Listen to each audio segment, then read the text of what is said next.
Hi there, my name is Abigail Morrison, and this is my Module 1 Introduction to AEP 880. First off, just a little bit about me.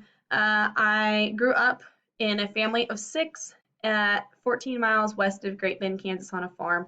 Here is the farmhouse that my parents built. It was originally a wheat granary on the land that they converted into a log cabin. My husband's name is Shane, and we have a little boy named Cal, and he is 3.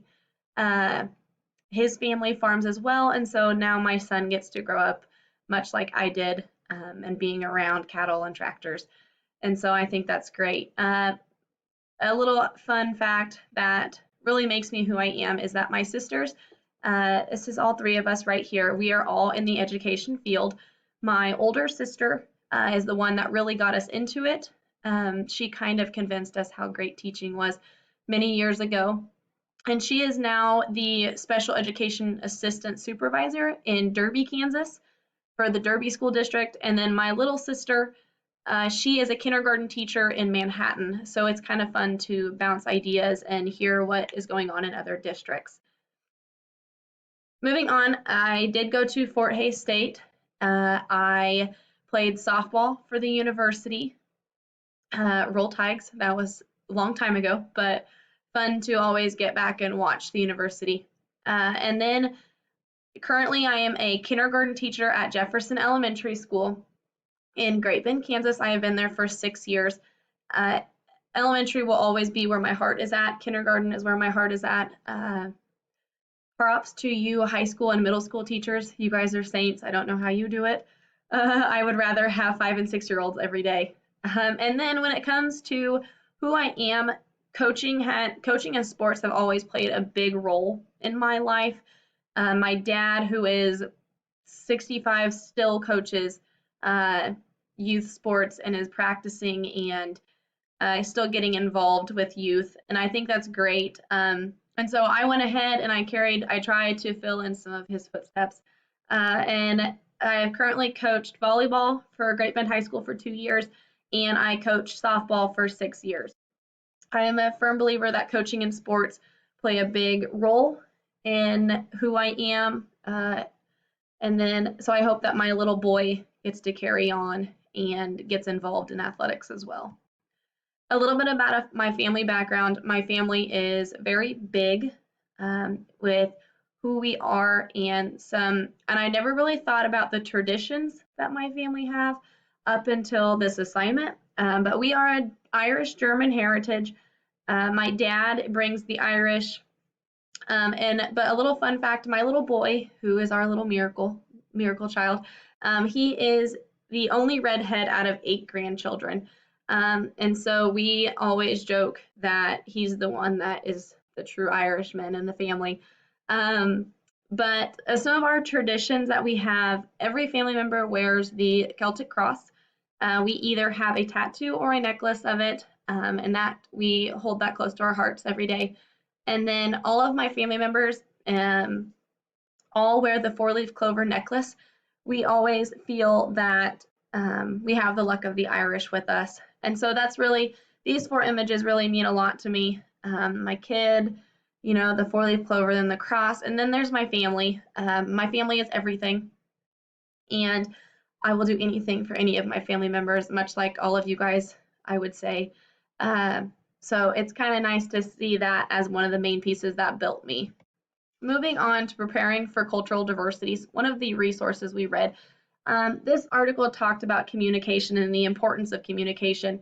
And it said communication allows educators to build meaningful relationships with students and families, and then communication between educators and families can help lead to positive educational experiences. How I run my classroom, I always tell my parents that communication is key, and that I like an open door policy. I want them to be able to feel like they can talk to me whenever, and I want to be able to reach out to them whenever. Communication needs to be open within a classroom. With my level of teaching, since I am kindergarten, I often get the first-time parents, and so I get the anxious parents that have no idea what school is. And so with open communication, I feel like that really allows them to feel at ease. But in this article, it also talks about the different types of diversity.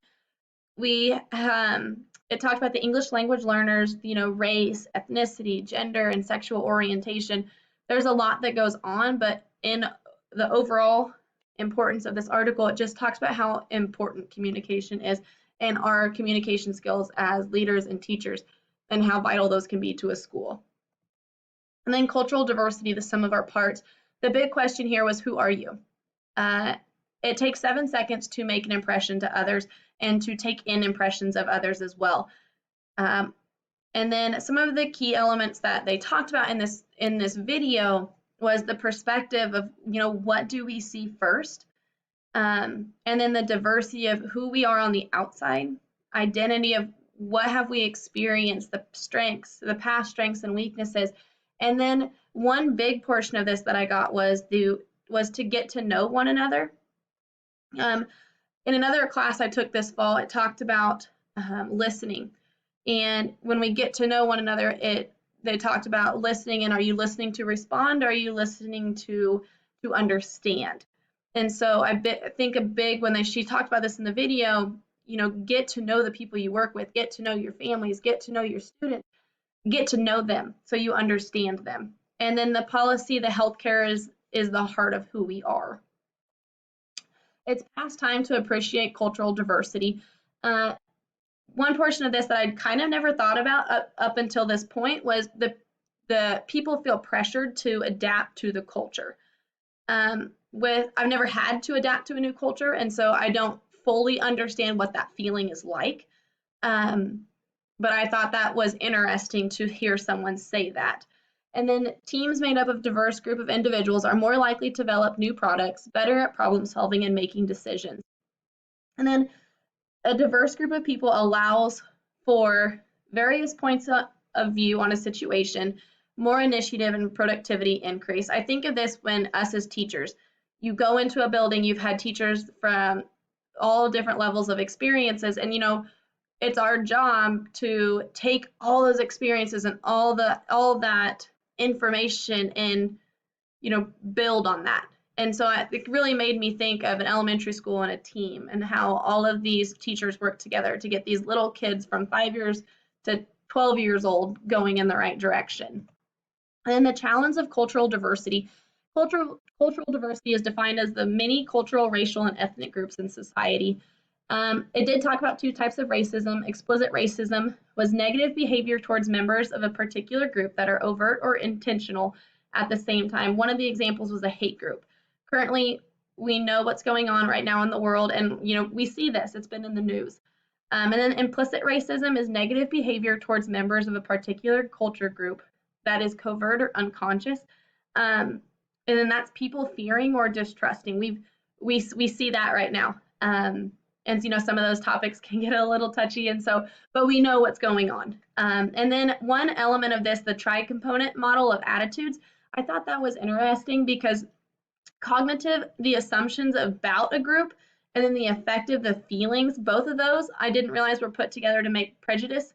And then the behavioral, that's the behavior towards a group, and that's when it kind of turns into discrimination. But then we have engaging diverse communities, and then family engagement is defined as the process of public participation and involvement that promotes relationship building through learning, action, and the expression of needs and values. The community engagement results in people feeling informed, engaged, and connected to their communities.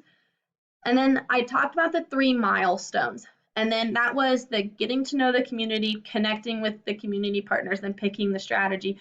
What I took from those is that you need to look into the community. What are those interests? And then the big thing is you need to talk. You need to communicate with the people in the community and see what's going on. And then after you've gathered the information, after you have done the observations, pick the strategy that's best for getting those community people involved and engaged in what's going on.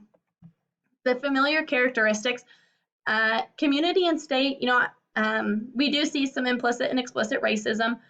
I think that's even advertised on the news. I think everyone kind of sees that. And then the respect for cultures.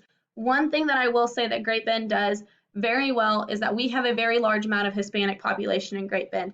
And I've always been impressed with the fact that on Cinco de Mayo, Great Bend will shut down the town and the town square turns into a very big Hispanic culture, full of everything they do to celebrate that day. And everyone in the community supports it.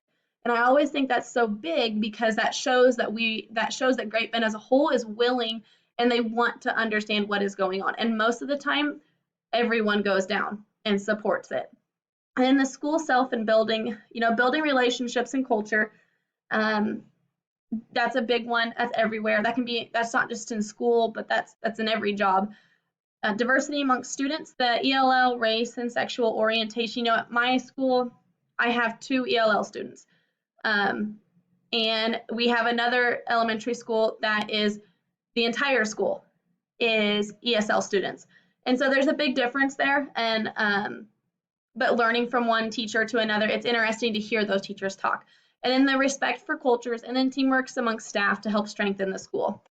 Applying the knowledge, the school and staff, I would make sure that communication is open. I would make sure to help build trust amongst the staff and the students.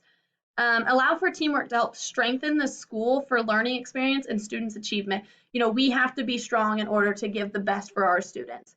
And then the community-wise, get to know the interests of the community, increase engagement through the community, and then help build a cultural understanding. And that right there, that's allowing for people to share their experiences and we listen. And then overall, the whole picture, what we really need to do, in my opinion, is increase communication, but do not forget how to listen to everyone, how to listen to understand. And then my correlation, this assignment correlated with our learning standard by allowing us to analyze resources that provide us information that will help us cultivate and advocate for a more supportive school culture. And then the relevancy statement. This assignment was relevant to my learning by allowing me to look deeper into the cultural diversity and the key elements that can lead to cultural prejudice. Currently, there seems to be quite a bit of prejudice occurring in our society. This is occurring locally, statewide, and even at the national level. Currently in my school, I feel like we have some diversity happening between our low-income families and our high-income families. But at other schools in our community, we have diversity amongst the English language learners. That is that 100% Hispanic populated elementary school.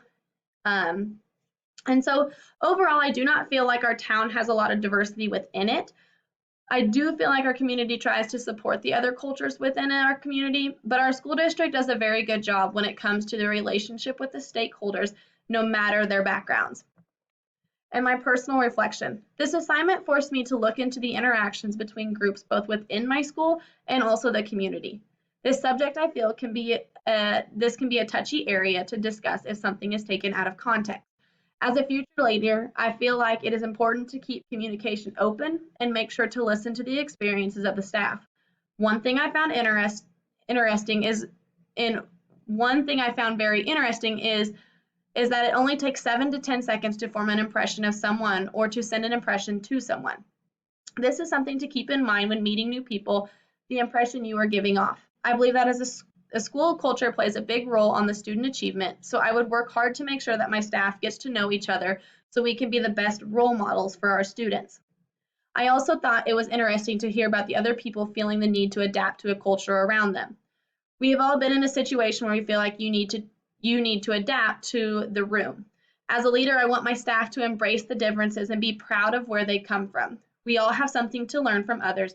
An open communication and good listening skills will help build us as a team. And then here's my references. Thank you.